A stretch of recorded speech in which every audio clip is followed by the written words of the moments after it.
Professor Hubert Farnsworth will not live forever, and on the day of his birthday he starts to become concerned with his own mortality. On a person's 160th birthday, robots from the Sunset Squad arrive to take them away to parts unknown from where they never return. At 150 years old, the professor has only 10 years left, and so he announces that, to his legacy, company, and his unfinished inventions, he will soon name a successor. Immediately, the employees of Planet Express start to wonder whom the professor might choose to succeed him. But none of them expect the professor to suddenly introduce them to his clone, Hubert Farnsworth. The 12-year-old Hubert is awakened from the cloning process and opens his eyes to the wider world for the first time. However, he quickly decides that being a scientist is not the path he wants to walk in life, and he tells the professor that he will not be following in his footsteps. Despondent, the professor records a message for his crew that he has been lying about his age. He is actually 160. The Sunset Squad has been informed, and soon a robotic Grim Reaper arrives to spirit the professor away. Fry, Leela, and Bender set off to rescue him, with Hubert in tow, and soon they find the Sunset Squad's base of operations, the near Death Star.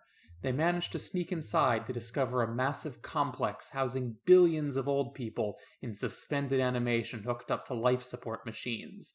However, as soon as they retrieve the professor, the robots find them and give chase as they race back to the ship. As they reach the landing pad, Hubert is knocked out by a blow to the head, and a blast from the robot's guns damages the ship's engine. Only the professor knows how to repair the damage, and with him still unconscious, they're stranded. Suddenly, Hubert comes to. That blow to the head awakened something inside him, and he knows how to fix the engine. With his help, the crew makes their escape. Back at the office, the question is raised of what was being done with the old people on the near Death Star. The professor explains that they were all in a virtual reality retirement home, and everyone agrees that this is a terrible fate they would rather be spared. As the professor reassures Hubert that he'll love and support him no matter what he decides to do with his life, Hubert tells his father that he's already decided. He wants to grow up to be just like him. Welcome to Space Podcast 3000, where the future is in the past.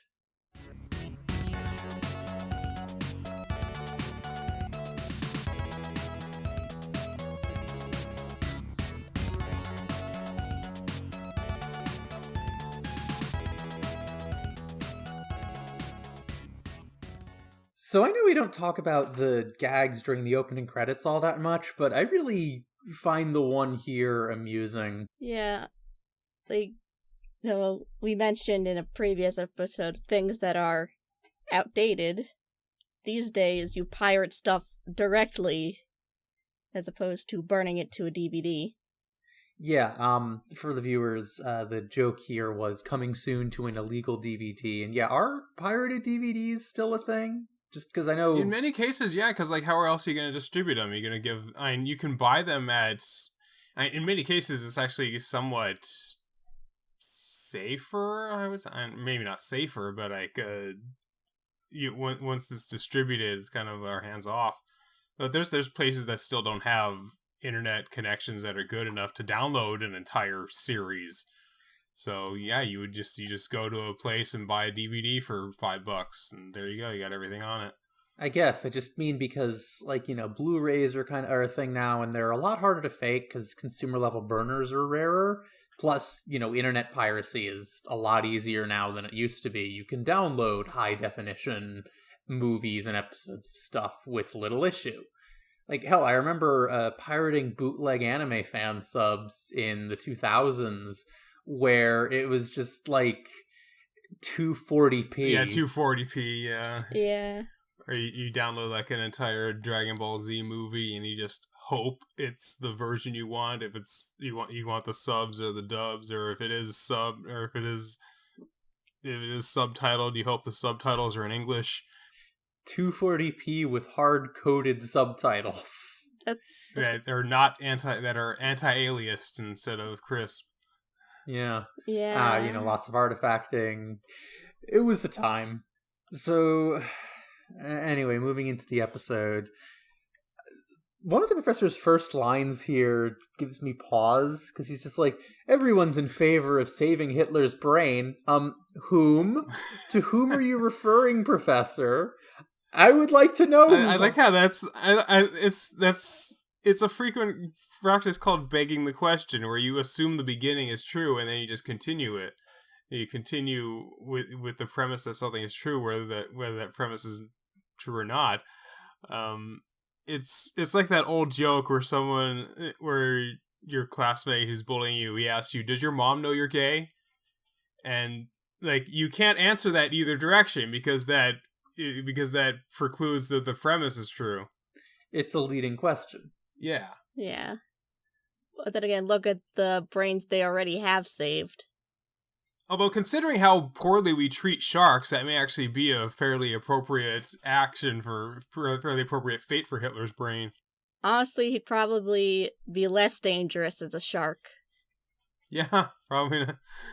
Quite possibly, although, I mean, I'd rather they just got rid of the brain entirely. Seriously, who wants to save Hitler's brain? Of course. Someone who wants to study what made him into the person he is, and that's assuming that it is some sort of a brain thing.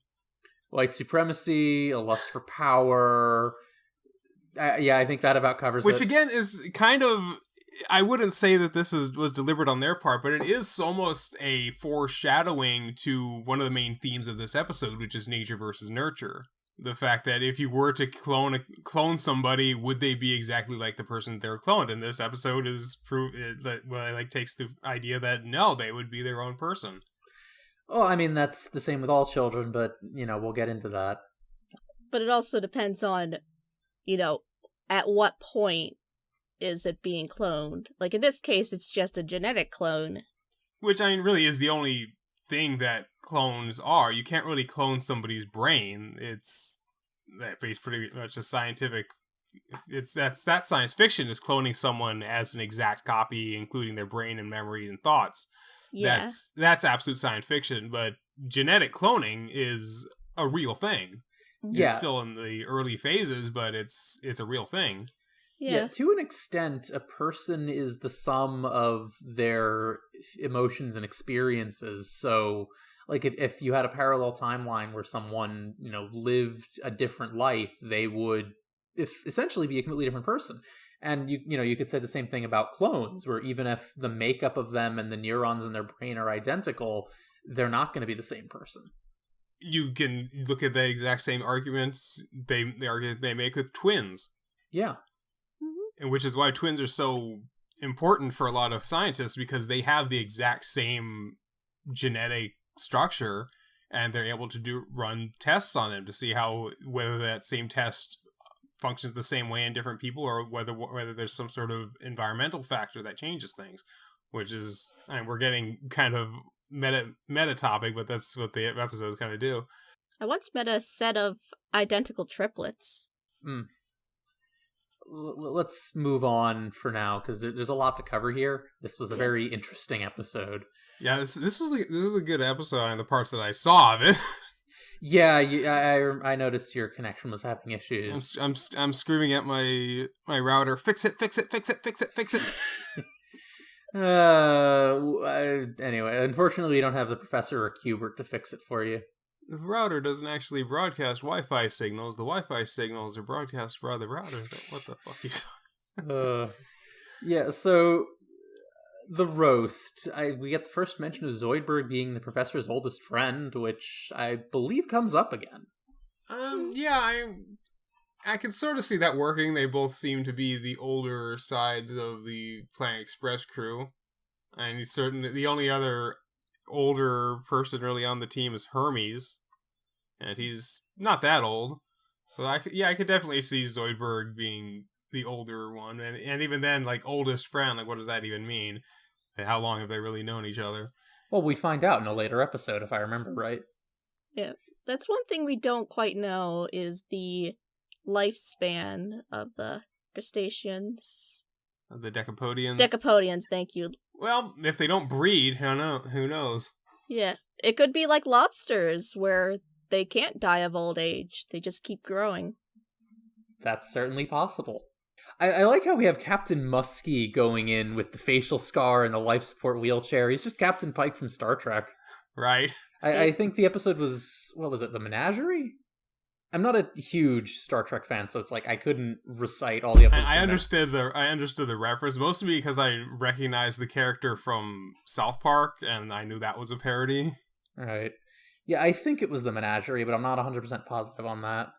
Yeah, I could not answer that for you. I could probably ask, but it's not the time for that. And then, speaking of pop culture references, you also have the Professor's failed time machine, which is just the one from the H.G. Wells novel, The Time Machine. Which, the fact that became so iconic without even, no picture of I don't think any picture of the time machine actually appears in the original novel. Like, Well, there's the cover art. Yeah, well, the cover art, I believe, was made long after the fact. That they have kind of that airboat design, which has been used in pretty much every interpretation of it, despite not really ever being described in the text as such. So really, it's just kind of reinforcing the original artist who just kind of had to make up this thing. So, like, if you look at every interpretation, it kind of uses this, like, airboat design, but it's really just kind of leeching off of, like, the original, like, I think it was like Universal that made like the first adaptation of it. I guess. Yeah. Yeah, which it's strange that it sort of became this iconic design without ever really being described as such in the book. In the book, it's just kind of described as a glittering metallic framework, which could be like an orb, really.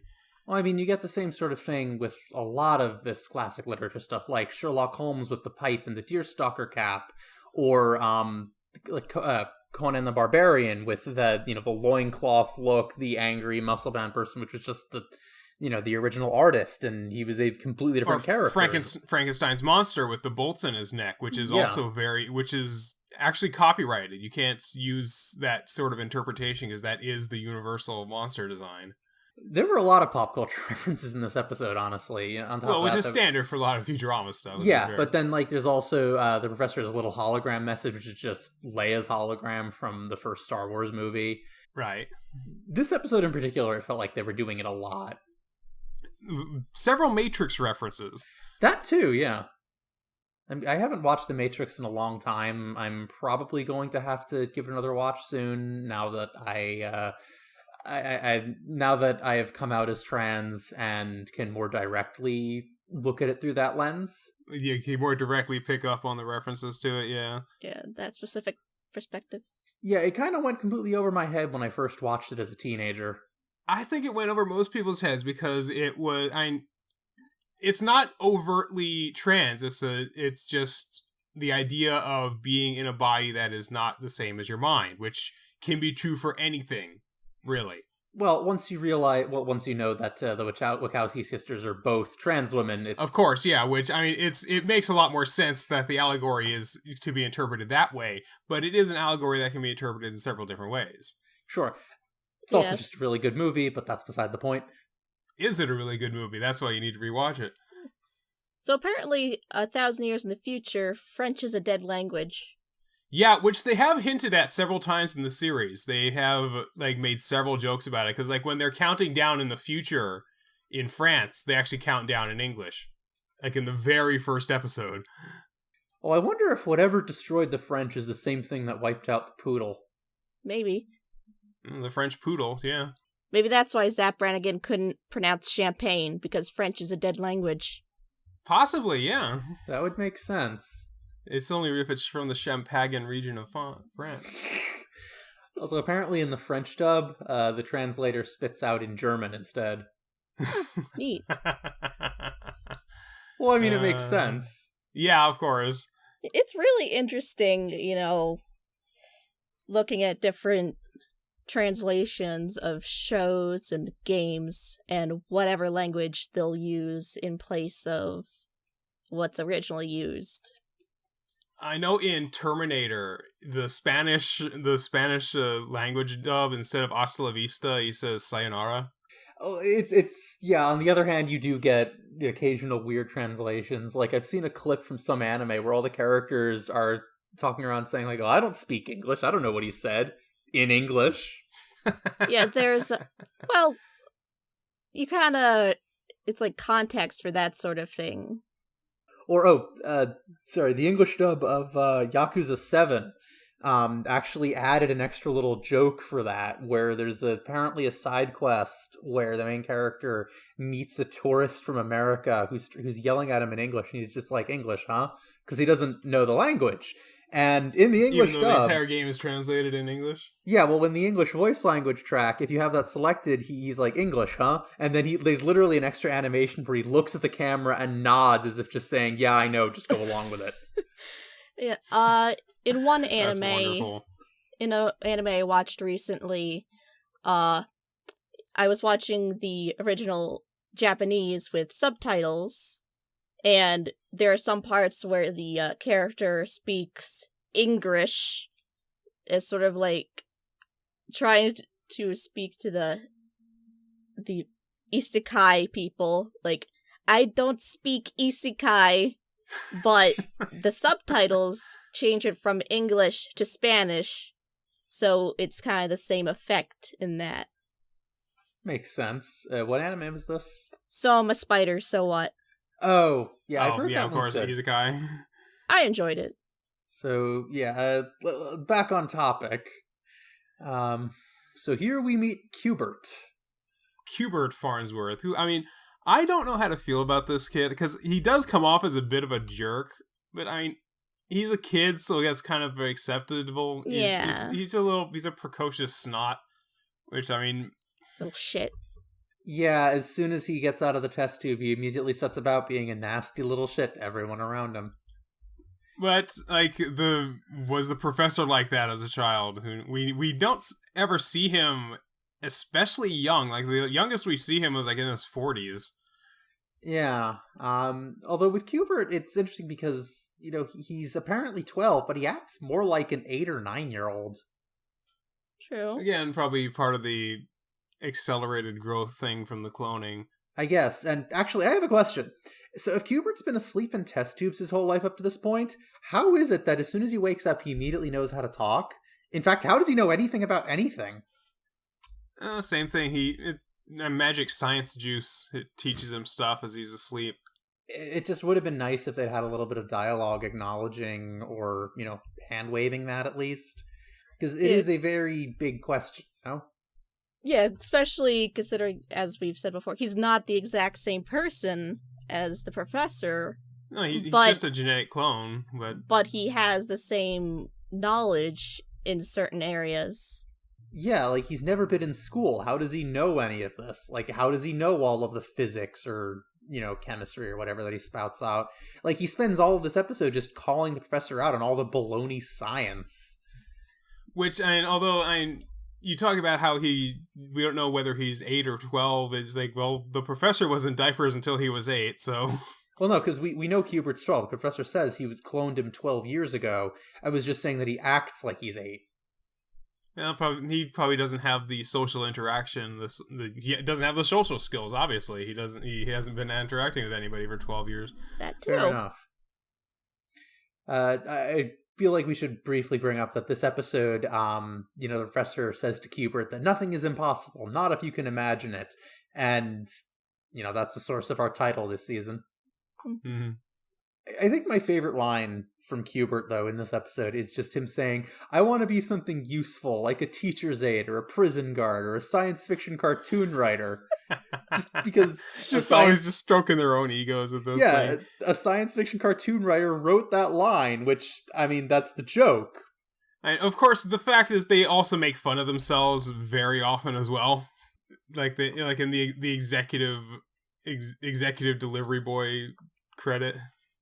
Yeah, it's very common for a lot of, you know, I've noticed in a lot of cartoons for, you know, the writers and the animators to make fun of themselves. Like the bit in Gravity Falls where it's just like, you know, the people who have no life just, you know, drawing all of these individual frames. Like, these losers are called animators. Yeah. Or in Adventure Time where Finn says, you know, animators have, like, no lives, and then he punches himself. I was like, why did I do that? Yes. Or in, Excel Saga, where the writer actually puts himself into the anime, and he makes himself a Mary Sue, and is like completely unashamed about it. Incredible. Chowder, Yes. what have you done? Now the animators have to draw all this fire. I don't know. I think my favorite meta joke of an author putting themselves into something was Satoshi Kon's manga Opus, which unfortunately is unfinished, but there's a bit, because the whole premise of it is a manga author meeting his characters and getting pulled into their world, because one of the main characters is not happy with the ending he wrote that'll kill him off. So it's this whole debate of like just the creator versus creation, which, you know, the very much a sort of dichotomy that Kon would often explore. But there's a bit where one of his characters says to him, if you could meet the god who created you, what would you say to him? And then we get a panel of Kon, as in the author of the manga of all of this, sitting at his desk, just scratching his head going, where'd that line come from? That's not in my notes.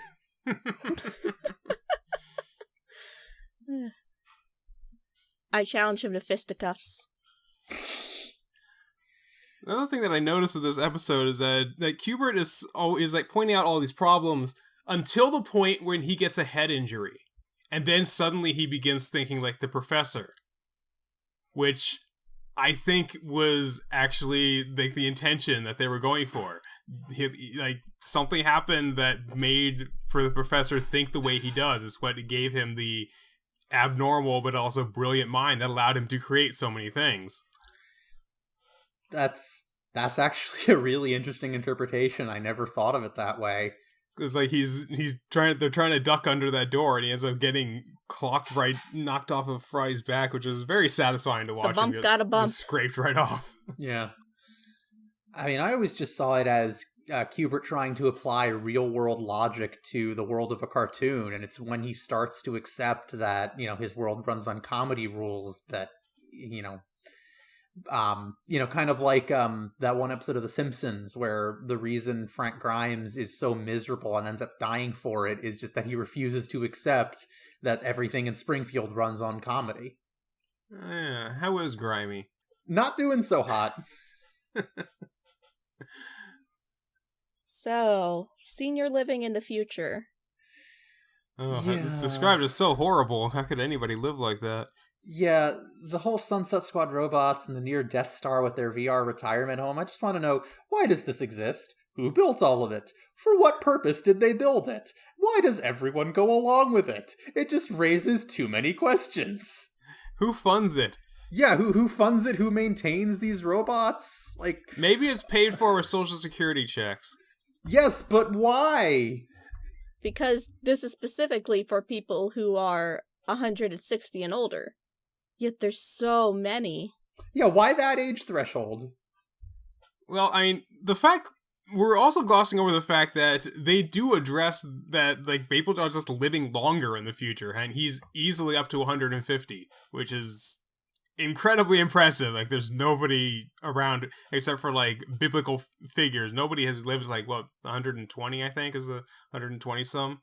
And, like, but then, like, in the future, like, old age has become such a ubiquitous problem that they have to have a hard threshold at 160, which is like it's a bit like Logan's Run, but way older than that.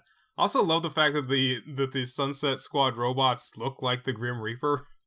Okay, so looking it up, the current oldest person alive is the 118-year-old Kane Tanaka of Japan. But the record is held by Jeanne Calment of France, who was 122 when she died in 1997. Okay, so I wasn't that far off. Yeah. It's interesting, quite a number of these are from Japan, and there are also quite a few from the US as well. Well, some countries you got different standards, different environments that'll have an impact. Different standards of healthcare can also have an impact. Lifestyle Very much. Like if they don't have to, if they're not put in a position where they're in physical danger, obviously, or they're not exposed to disease regularly and stuff. There's so many factors involved in this sort of thing. Yeah, they say stress also has an impact. And apparently, the average life expectancy in the U.S. is actually falling for the first time in decades. Gee, I wonder why. That could also be because, the birth rate is falling. Well, I mean, those things are related, but not directly. I mean, I think they both just come down to late-stage capitalism. Yeah. Let's not get onto that again. We already have a lot of the stuff in this episode. Yeah, we've banged on that drum well enough. And it's not super relevant right now. Yeah, let's talk about the Matrix allegory here with the put it into virtual. Honestly, the way I see it, if your body is so frail that you can't go out and do physical things, then virtual reality does kind of seem awesome. Oh, absolutely, but why would you put them in a VR retirement home? Why not, let them do whatever they want? Yeah, exactly. That's the real joke there. That's the real joke. That they could put them anywhere, and they put them into a facsimile of retirement homes from the early 20th century. Better than some retirement homes, if we're going to be honest. Oh, yeah, no, there are plenty of retirement homes that just straight up abuse the people staying there. Oh yeah, if you've seen Better Call Saul, that's one of the main plot points of the first season. Rest homes are just one of those things where it's just... it's such a mess, but it is kind of a necessity. It's the concept itself is not a terrible idea, but pretty much every execution of it is so rife with being abused. Yeah, exactly. Yeah. Just being in one causes me a lot of anxiety. Ugh. Yeah. Also, if you're going to put your family members in one, go and visit them, for heaven's sake. Yeah. My great-grandmother was, she couldn't take care of herself anymore. Her body was failing. Her mind was still all there. So, she had to be in a home. And we went to visit her, multiple times a month, just because there was no way we were going to leave her alone there. Of course. It's not a pleasant experience to never see anyone. Also, it's not like we put her there against her will or anything, because she knew that she was not able to take care of herself anymore. Yeah. My grandmother was very stubborn. She was always a stubborn person to begin with, but, she probably could have used more help than what she accepted, even after moving into senior living. I mean, if you can get a home carer so they can stay, at the place where they've always lived, surrounded by, in a familiar place, that's, I think, ideal. But, not everyone can really afford that, because it's kind of expensive. It's not like these retirement homes are cheap, though. That's true, but, having a full-time home care nurse is extremely expensive. Oh, absolutely. Yeah, and she ended up choosing the closest place to where she was, as opposed to, looking into places that might be better or cheaper. So it was still, a 45-minute drive to see her. Yeah, there's benefits to remaining by familiar surroundings, just for your mental health. Yeah. Let's go to a less depressing topic, I guess. Yeah. The near Death Star. Arguably. Yeah. I just love that name, the near Death Star. It's yet another Star Wars reference, and it's great. And we get to learn how the Planet Express works. Yeah. At least the engines, the engines don't actually move anything, so okay. But what's the point of them? There's actually, people looking into similar things, trying to bend space as opposed to traveling at light speed in order to move through the universe. Well, yeah, that's the concept behind warp drive. It allows you to move faster than the speed of light because it moves. It warps the universe around you so that the speed of light is not nothing is actually moving past the speed of light. I mean, alternatively, you can always do what the scientists in Futurama did and just increase the speed of light. That too. How the hell would you even do that? It's like there's a switch in the back. It's like when your internet isn't working and you call the people up. It's like, oh yeah, sorry, we put the switch from working to broken. Sorry, here, let me switch it back for you. I mean, they could have remeasured it. Who knows? They remeasured it. So it's like, oh yeah, the speed of light is this instead. Oh, we can move faster now. It's like, that's not how this works. That's not how this works. That's not how any of this works. I mean, that's how it works if it follows the quantum uncertainty principle. True. I'm uncertain if that's how it works. Curse you, quantum physics. Physics gets weird the more you look into it. Uh-huh. Well, really, if you get down to the quantum level, physics gets weird. But honestly, that makes it more fascinating to me. What sound do two electrons make when they hit each other? Plonk.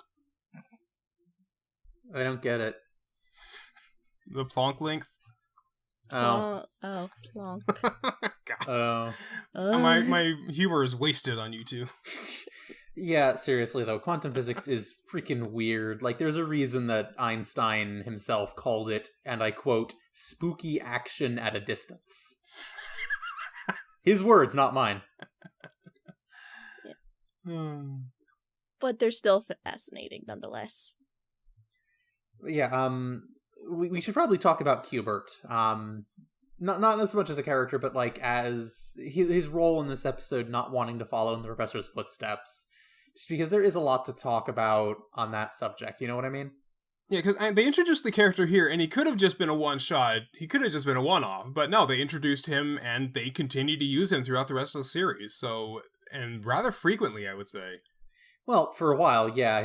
If I remember right, his appearances start to drop off later as it goes on. But just what he's doing in this episode, and just he doesn't want to be a scientist, and how crushed the professor is from this. Never put your expectations on your child's shoulders. Just never try to plan their life out for them, because your children will never turn out the way you expect. I mean, look at me. For 28 years, my parents, and me too, I guess, thought I was a boy. Life has a way of throwing you curveballs, you know? It's just when you try to force your child down a specific path, all that's likely to happen is that they will resent it and you. Instead, you need to try to help them discover who they are for themselves. And of course, even if they are good at what they're doing, if they are designed for that sort of thing, if they are specifically, for lack of a better word, destined for that sort of thing, they will still kind of resent the idea that they never got a chance to try other things. Yeah, it may not be what they want to do. And, I mean, again, you need to give them the choice, and maybe they'll ultimately decide that, yeah, what you were hoping for them would turn out to be for them, but you don't know. That's sort of the point. Yeah. Like, I know it was a joke, but still, I'm good at math and whatnot. And my family would joke about me becoming a mathematician. And there was a reference they were making, not a reference I was familiar with, because, come on, I'm like 5. Saying I'd become a rich mathematician, get a mansion and a yacht. I don't get the reference. I don't know any famous mathematicians that really got rich off of it. What was it a reference to? God, I don't remember. Yeah, it doesn't sound familiar to me. Because you can't really patent mathematics. You can't really earn any money from it. Now, you can get grants and things, but like earning money for mathematics is really not a thing. Like, just being good at something doesn't mean you're gonna make money out of it. Exactly. Just being good at something doesn't necessarily mean you're gonna make money from it. There's so many other factors involved with it, like being able to market it, being able to make it into marketable skills, or being known for being good at something is much more important than actually being good at something. What was that quote? I'm less interested in the size and convolutions of Einstein's brain than I am the fact that many geniuses of equal caliber undoubtedly lived and died in poverty. Yeah, that's kind of a paraphrasing of that, but yeah, which, I mean, talking about Einstein's brain, talking about Hitler's brain, both deviations from the norm, probably both worth studying. It's like, but one ended up raising to power and causing some horrible things, and the other was Hitler. No. God damn it, TZ. Ugh. No, I didn't actually. I don't actually mean that directly about Einstein, but that was just too good of a joke to pass up.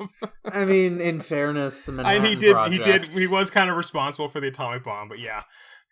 But it wasn't really him, again, getting into late-stage capital, it wasn't him responsible for the atomic bomb. It wasn't responsible for him coming up with the idea. It's responsible for people choosing to use it for bad purposes. Mm. Yeah. Like, all knowledge is good knowledge. It's how you use it that determines who you are as a person. Exactly. How profound. Yeah, like, what you talking about just with, how good you are at something and not making money. I mean, there's also the factor of, do you want to do something? Like, I'm good at math. I have a head for numbers. I don't like doing math. Right, yeah. Like, just because I'm good at it, was never one to, like, really look into it. Like, if someone asked me, okay, why is this the way it is? I probably couldn't answer you unless I, looked it up. Yeah, same here. I'm just A equals Y equals B, like. Which, at a certain point, you think about it like, I don't need to keep all this information in my head because I know exactly where to look. I know where to find the resources to find these sort of things, which in many cases is what genius actually is. It's knowing what you need to figure out, knowing what you need to know, or knowing where you can figure out what you need to know.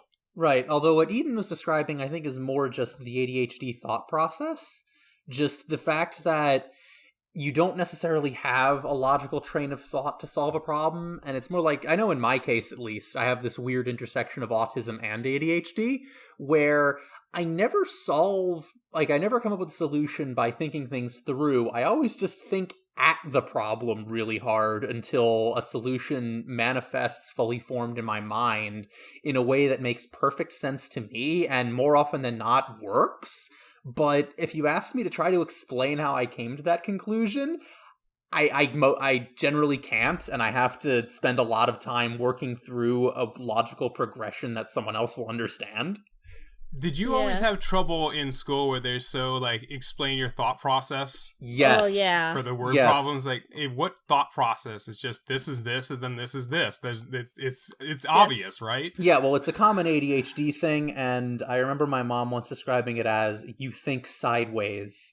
And she didn't necessarily mean that as a bad thing, just that it's a very different way of coming at you sidestep, you no-clip through the problem. Pretty much. Yeah, I was trying to help someone with trigonometry one summer, just as a friend and all that. But, they would ask, why is this what it is? And I'm like, I just, as I said, I didn't ask questions of, like, why it was. It just was. I'm sorry, the way you worded that, helping them as a friend. Is there some romantic way to help someone with trigonometry? No, they were quite a few years younger than I was. Oh, hey, baby, let's sin. I'm sorry, I just find it very funny, the concept of purely platonic trigonometry versus... I mean, like... Do you believe in love at first sight, or should I walk by a secant time? Yeah, no, I meant as a friend, as opposed to, doing it as a tutor or being paid to do it. Yeah. No, I knew what you meant. It was very funny to me. Yeah. They are called platonic solids for a reason. Math jokes. Yeah. And immediately after I tell everyone that I do not like math. This is just the way my brain works, people. Buying 46 watermelons and returning half is not normal, but on math it is. Anyway, so yeah, I really like this episode. It's a very funny episode. Yeah, this is a really good episode, and it has some great discussion points, which I think we've made abundantly clear. Yeah, considering we've been talking for more than half an hour at this point. But, that's normal. There's a lot of things in here that they make you think. Yeah, just, don't think too hard. Don't pull a muscle in your brain. I've only done that once, and it wasn't through thinking. Oh dear. Ow.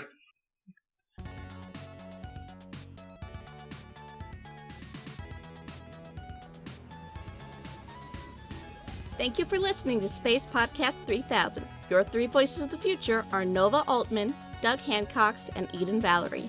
The theme music is Voxel Revolution by Kevin MacLeod. You can hear more episodes of Space Podcast 3000 on YouTube or at soundcloud.com/SpacePod3K. You can support the show and listen to new episodes a full week early at patreon.com/SpacePod3K. Follow us on Twitter at SpacePod3K. Be sure to join us next time as the Planet Express crew navigate a maze of bureaucracy and how Hermes requisitioned his groove back.